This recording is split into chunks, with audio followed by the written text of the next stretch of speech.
Welcome to the podcast, Voices on the Journey. I am the host, Jarvis Lepper. Today, Dr. Danny Zacharias is joining me. Welcome to the podcast. Thanks. Great to be here, Jarvis, and nice to see you. Haven't been together or seen each other for quite a while. It's been a while. And Danny, you're the Associate Professor of New Testament Studies at Acadia Divinity College. That means you know what you're talking about. Well, at least I can fake it well enough anyway. Uh-oh. This is being recorded, you know. Yeah, that's right. And Danny, you also serve as the director of the Master of Arts Theology program and also a faculty member with an Indigenous learning community. Yep. Yeah, Nate's Indigenous learning community. That's right. Oh, that's wonderful. I remember our time overlapping at Acadia. Yeah, we started at the same time, I think, and we both graduated with our Master of Divinity at the same time. That was back in 2006. Yes, yeah. And here we are. Yeah. I have a little gray hair. Oh, yeah, I have a lot. A lot. Are you using just for men? Yes, I'm just not showing you the side of my head. It's a straight-on shot. Yes, my kids like to highlight it. Gray, gray. I know. Apparently it's a sign of wisdom. Apparently. That's what they say, yeah. So you've never left Acadia, and apparently if you want to be a professor, never leave university. Yeah, it's perfect. I just entrenched myself. I stayed. They offered me a job afterwards, and so I made the decision essentially to do a PhD at a distance, part-time, and stay on here. So that's what ended up happening, and then I guess, ingrained myself and endeared myself, and they kept me around, so it was good. Well, you're a great resource to not only Acadia, but to, all the churches here in Atlantic Canada and beyond. So thank you for serving in that role. Thanks, Jarvis. Appreciate that. And Danny, you're here because of the first National Day for Truth and Reconciliation, which is on September 30th. I got my orange shirt on. Good. And this day honors the lost children and survivors of the Canadian residential schools. I was reading on CBC that for over 100 years, around 150,000 Indigenous children were taken from their families and were forced to attend church-run residential schools. And the last residential school closed recently in 1996. That's not far at all. When I was in grade 11, the last one closed. Wow. And some news groups say that 4,000 children lost their lives. Some put it as high as 6,000. What's your understanding of those numbers? Yeah, so when the TRC was going on, the Truth and Reconciliation Commission, and they were gathering what is now the historical record of the residential school system from survivors, through that process, they counted that at least 3,200 students had died, many from disease, malnutrition. But that's what they could confirm, and even at that point, Murray Sinclair, who was the chair of the commission, suggested that the number of deaths may be as high as 6,000 or beyond. And so we're getting high up into that point as we know of the particular deaths that were recounted in the TRC and could be verified, and now unmarked graves. And so obviously some of those may overlap, but we're continuing to find, and we need to bear in mind we're talking about only 12 schools now that have had the search completed. There's 7, as far as I understand, in the midst. 7 completed, 12 being currently searched, which means that there's over 100 that haven't even been initiated yet. So the potential that there will be more unmarked graves is almost certain, and so we'll probably see those numbers climbing as we continue on in this process. And do they know at this point how most of these children have died? Was it a combination of neglect? Was it physical abuse? Was it what? Do we know anything about that?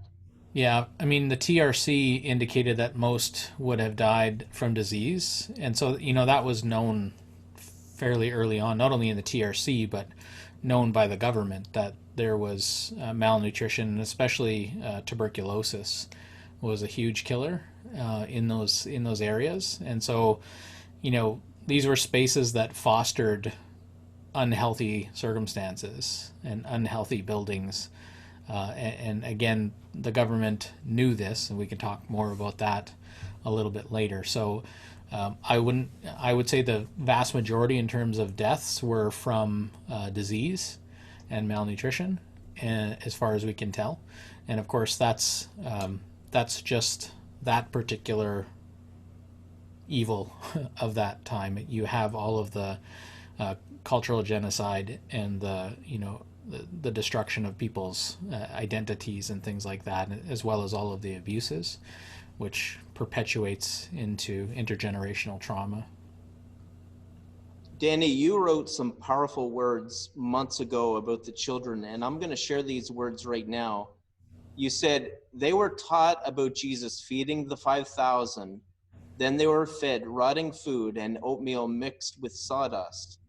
They taught about how Jesus healed and made people whole, and then beat the children. They were taught about Pentecost and how the Holy Spirit enabled the church to speak in many languages, and then they were punished for speaking their own native language. They were taught Jesus' teaching to love God and love your neighbor. Why weren't these children treated as neighbors? And I want to ask that question to you that you asked months ago. Why weren't these children treated as neighbors? What's going on there? Yeah, it's such a difficult question. I've a couple times in the past few weeks I've preached for some churches in our denomination, and my sermon was asking that question. Who is the Christ of the residential schools? Right? As we look at how they functioned and what they were designed to do, what does that say about what they believed about Jesus, about Christ? And it seems to me that what we have on display is a number of things. First off, that Christ is on the side of the powerful, that Christ was absent from these lands, that there was no relationship between the Creator and the people.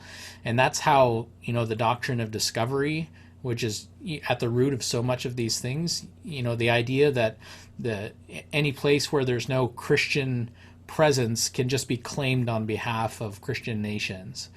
So there's this idea that God was absent from the lands. There's this idea that God is on the side of the powerful. And then there's this idea that Christ is in this model of a European man. And what I mean by that is they had this perspective that their culture and their practices was the acceptable way to live as cultured people, as civilized people, which was a language so often used. We're the civilized and they're the savages, right? And so it's that othering of people, the cultural other, which then allows us to, see that they are full of deficits that need to be fixed. And we're going to be the ones to fix them. We're going to give them the things that they're lacking. We're going to take away the bad things, what we perceive to be the bad things. And so the residential schools were just enacting that kind of diseased theology, that these people are full of deficits. They don't have their own integrity as people. This lack of understanding them as being image bearers of God. And so it's that work to take the culture out of the person. So that, the phrase, kill the Indian, save the man, kill the Indian to save the child. This was their intent. And as Christians, we look at that and say, again, how could they have done something like that? And we have to go back into what did they actually think. And so I think what they did reveals what they thought, and that disease theology. And so, to say why weren't they treated as neighbors, it should make our blood boil when we hear these things, as we compare it to how we understand Christ and his teaching and his life. I think in their minds, for some of them, they were thinking that this was the best thing for them. It was a very paternalistic perspective on people. we have the truth. We are the civilized. And so we need to raise these people up. And this was their perverted way of thinking, that we're raising these people up, was to denigrate them and to think of them as the savage, from which, we need to rescue them out of this. So that it was a bit of this white savior complex. It was this cultural othering, and this denigration. It was this complex, again, diseased theological imagination that was on display. And so, we need to, not only do we look back and rightly condemn, but it's a good reminder for us as believers today that we need to always be letting the life of Jesus and his teachings be confronting us and correcting us in the ways that we think and in the ways that we do things, because we are prone to this as human peoples, and we see this through history, of this idea of the savage and then the noble person, right? We make those kinds of delineations still, and we need to be careful, because as we see so often in the scriptures, it's Jesus who's on the side of the marginalized and those who are oppressed. This is where we find Christ, and that's where us as Jesus people need to find ourselves as well. Yeah, Jesus not only has a heart for the wealthy, but also the poor as well. And this disease continues today, not only for the Indigenous community, but it's directed towards Asians. You see it towards the Black community. Yeah. As you're having those conversations, sometimes you may hear certain things said, certain things believed. How do you respond to those things? I know each situation is different, but maybe you could give a few ideas behind that. Yeah, it's difficult. I mean, it certainly becomes dependent on the situation. I mean, sometimes, depending on the level of relationship with someone, it may be that I have the confidence, or I have the enough of the respect of the person that I can directly confront them. Other times, you can't say much more than saying what you think and moving on, knowing that it's not going to change anything. But it's especially in the context of the church, which is, the space is primarily where I'm teaching and speaking and things like that. I have a level of not only engagement, but I have a level of commitment to that group, to try and speak and to try and challenge people, and to be challenged too. I mean, I need to hear the prophetic word from others at times too, and challenge my own thinking. So I would say it's quite often dependent, but it's encouraging others to see how deep and wide the people of God are, and how diverse practices are within the global church. And I think we're more and more realizing that today, as the church population is no longer in North America and the UK. We're hearing from more diverse voices, and I think it's slowly helping us to recognize and see again the quality and the beauty of ethnic and cultural expressions, and that certainly is helpful. Yeah, beauty is the important word right there. Danny, we have this new Truth and Reconciliation National Holiday. What should truth and reconciliation look like on this special day? Yeah, so this day is born out of a couple of things. So first off, September 30th, prior to this day, was Orange Shirt Day, which you mentioned. You're wearing your orange shirt. That's very good. That's great. So that Orange Shirt Day comes out of an experience of a residential school survivor and her story. Phyllis, I can't recall her last name offhand right now, where she was given an orange shirt by her grandmother, I believe, and then once she got to residential school, they stripped her and cut her hair, and she never saw that shirt again. So that became a way of reclaiming her life, is to wear that orange shirt and remember, and that's what Orange Shirt Day has been, and now this new day that's been federally mandated is on that day, and so people will be still encouraged to wear orange on that day. But the other component is that this was actually a call to action, and so part of the Truth and Reconciliation Commission were 94 calls to action, and it's aimed at different levels of society or groups. And so there's some directly at particular departments in the government, ones that are nationwide, some that are directed at the churches, etc. And so one of them was to actually have a day of commemoration called Truth and Reconciliation, which was, it's this attempt to to add a new rhythm to the Canadian culture and landscape, such that we're always remembering and being shaped by this knowledge of the evils that we did as a country, so that it reshapes us into repentance and walking in a good way, right, in towards that right relationship. So that's what it is. And I think especially on this day, it's important for us to recognize that reconciliation comes after truth, and we need to recognize at the same time there's some spaces within Canada where we can't even necessarily talk about reconciliation yet, because there hasn't been that initial conciliation. So there's places in Canada where those First Nations people can't think back historically to a time when we existed in a right relationship in the first place.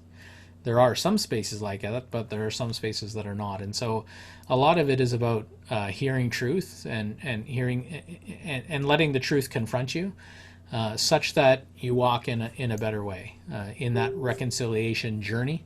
Because reconciliation really is not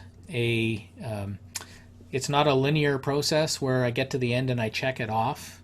It's rather a new path and a new journey that we walk as Canadians. Reconciliation and walking in a better way, our words and our actions are meant to be tied together. That's a life of integrity, not being disintegrated. And so, we won't, people aren't expecting that every Canadian becomes an expert at everything. But we have a lot of important information about our history, especially regarding this, that we need to know. And, I'm really encouraged. I have kids in school. I'm encouraged in the amount that they're taught for things like this, for learning about Black History Month as well, learning about Aboriginal History Month, and the interaction of local Indigenous communities with the school in this area is very encouraging. So, that this will be something that changes Canadian culture, such that this becomes a vital part of our story. And, that means that reconciliation, I think, is always going to be tied to that truth telling and learning of truth. It was like this. Yeah, it's always going to be tied. And I think that the issue is that if the truth isn't there, then the reconciliation is maybe not coming, from the place of the heart and knowledge. Whereas if you only know something and don't do anything about it, I mean, that Jesus called that hypocrisy, right? To know something and not do it. So those things really do need to be tied together, and that's why that language is used, truth and reconciliation. And in certain contexts, for instance, at Acadia this year with Truth and Reconciliation Day, we have something called a Maomi, which is run by the university in conjunction with the local Mi'kmaq community, but they titled it Truth Before Reconciliation, to remind people that you can't fully walk in a reconciliatory way if you don't even know why you're doing it, right? If you don't know the reason why things need to change and why you need to repair a broken relationship, so to walk in right relatedness. Canadian singer Brian Dorkson, he's a person of faith. He wrote a song called 215 in light of the 215 Indigenous children that they found in Kamloops. The lyrics of the song read, "Why did it take so long revealing this ancient wrong? The elders spoke, but we refused to hear. The church and the government complicit in violence. How could something so evil happen here?" And Danny, I'm going to ask the question from the song, why did it take so long revealing this ancient wrong? I would say, again, it depends on context and who you're asking. I mean, I listened to that song and I appreciate it, and I like that everyone that wrote it, but there were many who knew about this ancient wrong. It's just that we weren't listening. So this was happening for over 100 years. Now, again, you have the mix of Canada pushing assimilationist policies, having works of centralization where they're essentially moving communities en masse and shoving them into areas of reserves and things like that. And so there was this systemic work in Canada to to place them in places where we could control them. So there were Indian agents that you had to get a pass to leave the area. It was sadistic, and it was controlling, and so the government knew about these things for a long time, and those who were running the residential schools obviously knew, right? So it's us 100 years later or so, or decades later, who are being confronted, especially once we started finding the unmarked graves. I mean, that was certainly a wake-up call for Canada, but it wasn't a wake-up call for First Nations communities. I mean, they've been waiting to hear confirmation of where their children went missing and where they may be buried. So this intergenerational pain has been in communities, but we haven't been listening as Canadians. But the other thing I would say too is there's a particular guy. His name was Dr. Peter Bryce, and he was the chief medical officer for the Department of the Interior. And he was actually asked by the government to look at the residential schools and their state, their status, medically speaking. And he provided a report way back then of the abysmal conditions and the death rate from tuberculosis, for instance. He recorded that in one place, it was 69% of the kids had died. And the government knew this, and they didn't make any changes about it. Peter Bryce started calling them and asking, like, have you done anything about my report? Eventually, he's getting silenced. He eventually published a little book called A National Crime that you guys can find freely on archive.org, for instance, where he, with his own money, printed this 32-page summary and was selling it on the street to try and raise awareness. It was also run in a newspaper, a national newspaper, about the abysmal conditions that were in these residential schools. So it's not that people didn't have opportunity to hear it, it's that we didn't want to, because it was part of the program, right? It was designed to do what it was doing. It was designed to kill the Indian and the child, and to assimilate First Nations, to relegate them to the margins of society. And it's no surprise that in a place that was to kill the Indian and the child, that it resulted in the dead Indian child. And Acadia Divinity College has been a voice about this stuff, not just recently, but it's been ongoing. I remember Dr. Anna Robbins addressing this during her hospitality talk, I think it was back in 2015. Mm-hmm. And that really opened up my eyes. I never heard about it before. Mm. And it's taken these children to open up Canadian eyes. Yeah. And may our eyes continue to be opened. Yeah, that's right. And again, it takes a long time to shift the culture, right? So like I said, this is why I'm so encouraged, with not only conversations like this, a new recognized day of commemoration at the education level, that will really change things, that at school age, people will learn this, and that as history books for Canadian history are beginning to include this as major components, not just a paragraph. I remember learning about Christopher Columbus. It was like one page. It doesn't mention his massacres and being recalled because of his ferocity against Indigenous peoples. And you learn a little bit, or I learned a little bit when I was going through grade school, and that's changed now, at least in the examples that I know of. And I'm encouraged from other parents and other people that I know in the education system in Canada that it's changing across Canada, and this is a good thing. Danny, I heard on the radio this morning that Canada's Catholic bishops just stated that they would get $30 million to help survivors of residential schools. And I read that some of these religious leaders have apologized for the harms, But then there's this question that I keep seeing. Would it be wise for the Pope to do the same, to apologize, to have that public apology? What's your take on that? Yeah, so I mean, the first thing to say is I'm not Catholic, so nor do I have any pull or sway with the Pope. But Call to Action 58, which was under the section for church apologies and reconciliation. So there's a number of calls to action that are specifically targeted at the churches. And the very first call to action to the churches was a call to the Pope to issue an apology to survivors on Canadian soil. They were asked that it would be done within 1 year of the report being issued, which is 2015. That's not happened. Now, there's, of course, internal dynamics within the Catholic Church. They have dioceses, they have things like that.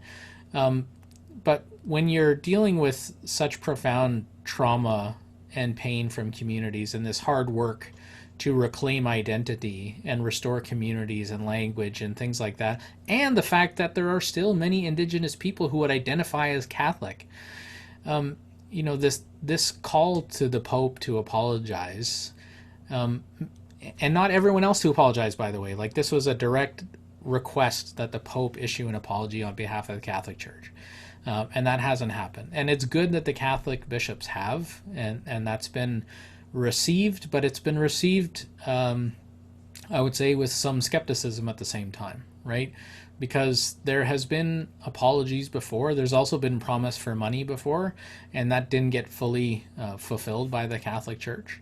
And so I would say that it's probably been accepted, but they don't want hollow apologies. Again, word and deed should be married together, right? And so I know that is that a good marker for Catholic bishops to have done that.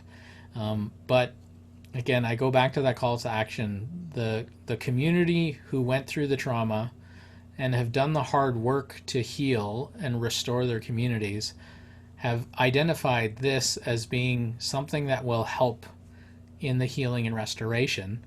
And I would think that Christian peoples would want to be part of healing and restoration. And instead, it seems that it's more about the governmental dynamics, intergovernmental, I mean, within the Catholic Church and the politics of it, that hasn't happened yet. And it's, I would say it's disappointing, I guess is the right word to say. I have a question about healing. We talk about an apology, an ongoing apology. Why is that healthy to have that ongoing apology? Not just for in the context of religious leaders, but for all people. Why is that important? Yeah, so the first thing I would say is that in the calls to action, they ask for specific apologies. This is probably the biggest one, and a single apology from the Pope, right? So they weren't asking that every time we have an official something, we issue an apology, right? We don't need to keep saying it. They would like to hear it and then see our actions after that, just like I would for anyone, And when I apologize, I would hope that means a change in perspective and doing something in a better way. So Indigenous communities are not asking for continual apologies. And sometimes I think because governments or organizations will offer apologies, not because it's requested, because that they feel that they want to or it's the right thing to do. It means that we've heard a lot of them at times. And for some people, they think like, why do we have to keep on apologizing? And that's where I remind them, Indigenous communities haven't actually asked you to apologize over and over again. They asked for some specific apologies in the calls to action, and then they want to see you walk in a better way, walk the reconciliation journey. Danny, we need more than a national holiday for Indigenous people. What other important things do we need throughout the year for the Indigenous community? Yeah, so maybe I would rephrase the question, not so much that we need it for the Indigenous community, we need it for ourselves.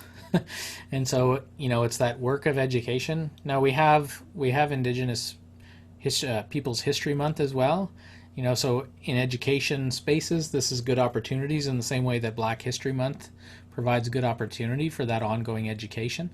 I would say too, at a local level, that there are opportunities wherever you are to educate yourself, but also to hopefully build some bridges and relationship, and just become actual neighbors with people who are your neighbors. So most people across the Maritimes, the Atlantic provinces, will have First Nations close by, and those First Nations often have newsletters or Facebook groups or things like that.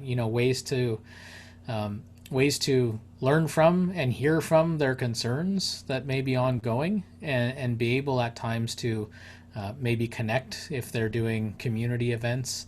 So ways to start hopefully not only educating oneself, but also building bridges of relationship. And that relationship is key, and you build that trust. And just a question back to the apology thing. You said not to have that ongoing apology, but there's also, I feel that the Indigenous community is constantly hit with one wave of injustice after injustice. And I can't imagine experiencing that, for all that stuff to be brought up. And you would agree that apology should be coupled with that, but not only apology, but a call to action, a call to interact, to build relationships with the community. And what are some of the needs that we can respond to in relationship? You hear about Indigenous communities struggling to pay electricity or dirty water in these communities.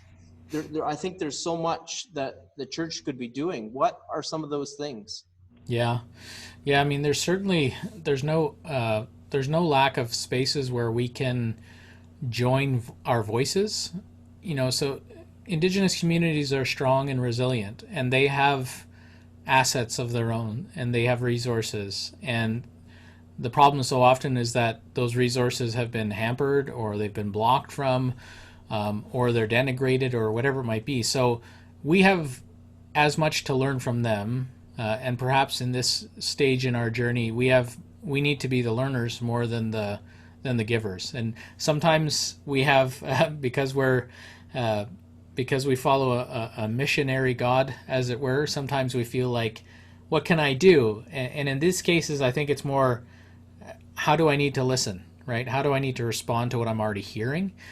And sometimes it means lending our voice. Sometimes it means writing to ministers when you seek. And this is part of the reason why I said, knowing what the concerns are in local First Nations around you helps you connect yourself to the place, because so often it's Indigenous folks that are fighting battles for natural resources to be protected, or waters in the area to not be obstructed or poisoned, or things like that. And so, very often times, especially in this 911 situation in terms of environmental issues, it's the Indigenous folks who are continually thinking about the land and protecting it, because this is where they have lived for generation upon generation, and this is where we can listen to them and follow their lead in many cases.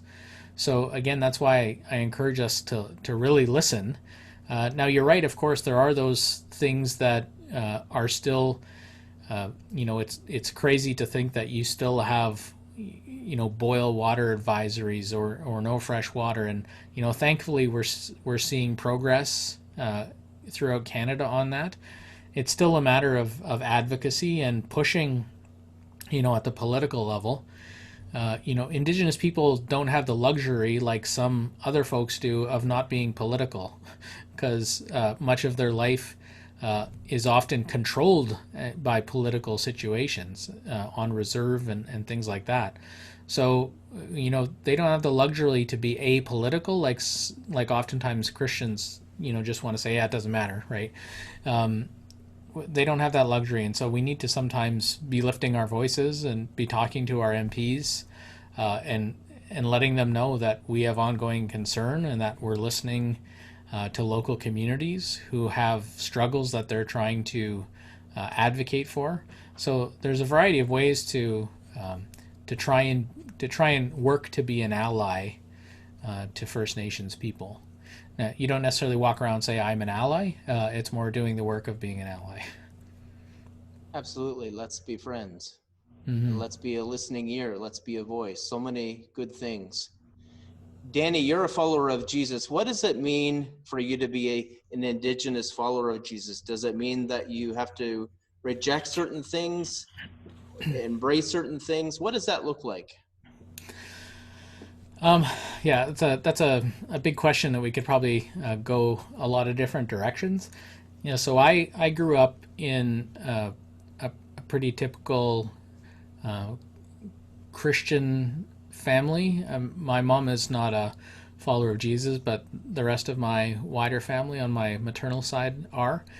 And they faced discrimination in their youth. And so there was at times this self-shame from that discrimination. There was also assimilation at the governmental level. So my great-grandfather had to give up his treaty benefits in order to get a job, essentially. And this was part of the assimilationist strategies of Canada. And so, this resulted in me not really knowing a lot about my Indigenous heritage. And a big part of that is that they were Christians in a quite conservative denomination. And so, like many Christians in the past, they saw anything of First Nations culture as demonic, something to be left behind, lots of misunderstanding of for all of that. So I didn't grow up with a lot of that. And these past years, after I knew you, after being in school with you, was when I started to ask those questions again of what did I lose? What didn't get passed down to me that should have, as someone who's Cree, a Cree man, what I have learned that I didn't because of these assimilationist policies, because of the discrimination that my family faced, and because of what the Christian church was saying about the culture of my ancestors, right? And so it's been a process of reclaiming these things, and I'm still in that process, like many Indigenous folks across Canada and the United States, by the way. This is the story of many. And so in some sense, I would say that I'm bicultural in that, I'm very comfortable in church spaces and church culture. But I'm also comfortable in Indigenous spaces that if you were to go, you would be a bystander watching rather than a participant, right? Whereas I feel comfortable as a participant, so that's that bicultural kind of nature, which many Indigenous followers of Jesus would see themselves this way, and kind of walk that way. What are a couple of the things that you've embraced recently? Yeah, well, so for instance, hand drumming, or being present at using smudge for prayer at times, and so things like that, or going to a powwow, or drumming around a big drum. So some things like that, but also embracing different worldviews, indigenized or Indigenous worldviews. And a lot of that, again, I'm reclaiming and I'm learning as I speak to other Indigenous followers. And this, oftentimes I find helpful in reading the scriptures, because quite often Indigenous worldviews can often align quite closely with the Hebraic worldview, for instance. So it's invigorating for me as a New Testament scholar, because that's my profession. It's what I do. So it's been helpful in the reading of Scripture as well, on that front. So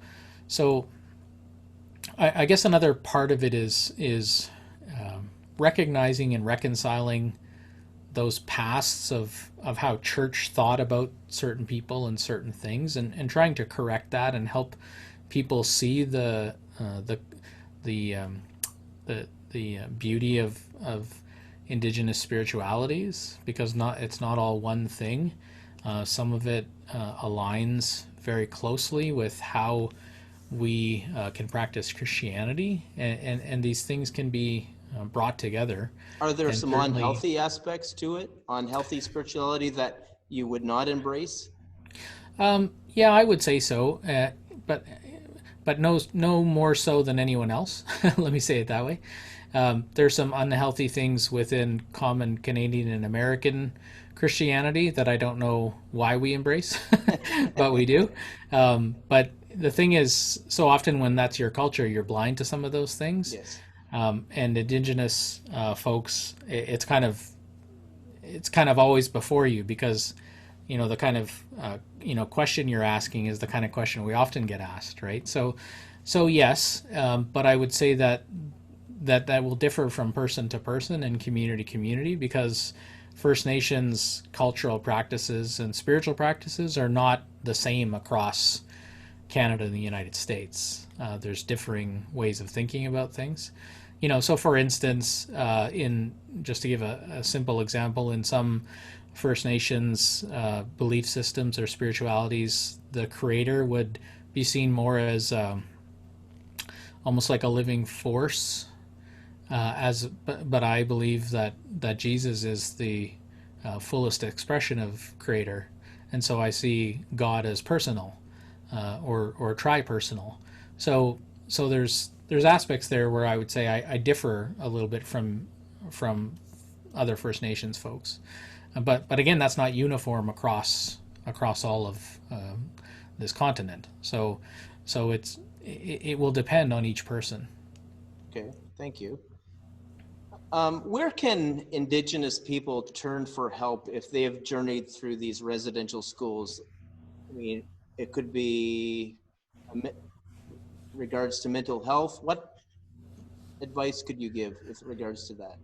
Yeah, well, I imagine that any Indigenous folks who've gone through residential schools would probably know that already, but there are, for instance, crisis support lines specifically for residential school survivors.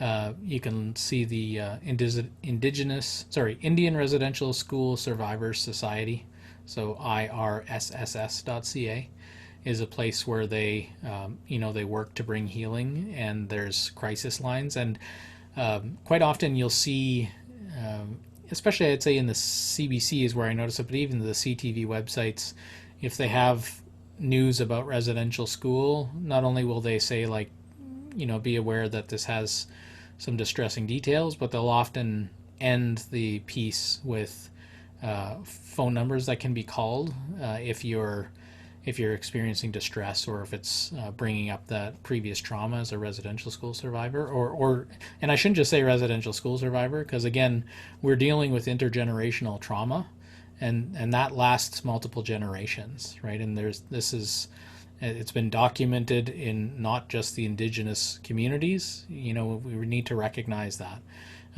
that when someone comes home and is broken like that, as they work hopefully to put themselves back together, these things inevitably pass down to children, grandchildren, and great grandchildren, and that's why this isn't just a one and done thing. Like, this is gonna be a work. This is a work of healing for multiple generations across all throughout different communities of First Nations people. There's not one silver bullet. There are multiple right. things need to be working together. That's right. Well, let's end with some good news. Dr. Howard Snyder, do you recognize that name? Yes. Yeah. Seminary days. Yeah. I remember Jonathan Wilson referring to him, and Right. he recently tweeted these words, and I love these words. He said, "For every bad news story we hear, there are 1,000 good news stories we never hear about." And maybe you could just take a moment as we close and maybe share it. Maybe a good news story that you heard coming out of this, how someone was helped, or... I'd say probably the biggest thing for me that it's at least been encouraging out of it, and as tragic as these findings have been, is that it has shone a light or turned on a light for many people. And so in that regard, for instance, and I can close with this, I'm really been encouraged. In 2019, I brought forth with a group a resolution to our denominational floor that was unanimously accepted, and part of that was an education piece. It's a free online course at courses.baptist-atlantic.ca that anyone can take. And I remember after the first year, so a full year had gone by, and I looked at the course, and there was only 19 or 20 people, and I was thinking, oh man, all that work and no one even cares. But the numbers just kept going up, and it's over 360 now. And I know lots of people have gone through as individuals, and increasingly churches going through as groups where they'll watch or read something as part of the lessons, and then they'll come together and discuss it.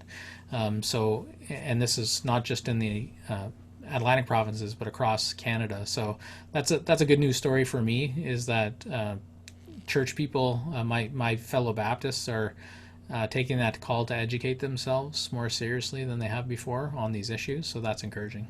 And now you've been on this podcast with me. Exactly. Yeah.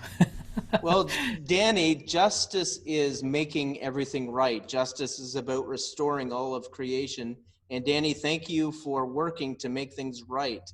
I want to end with these words by Ben Franklin. He wrote this: "Justice will not be served until those who are unaffected are as outraged as those who are." So thank you, Danny, so much for being a voice on here. And I hope that this will be a great resource as people tune in. Great. Thanks very much, Jarvis.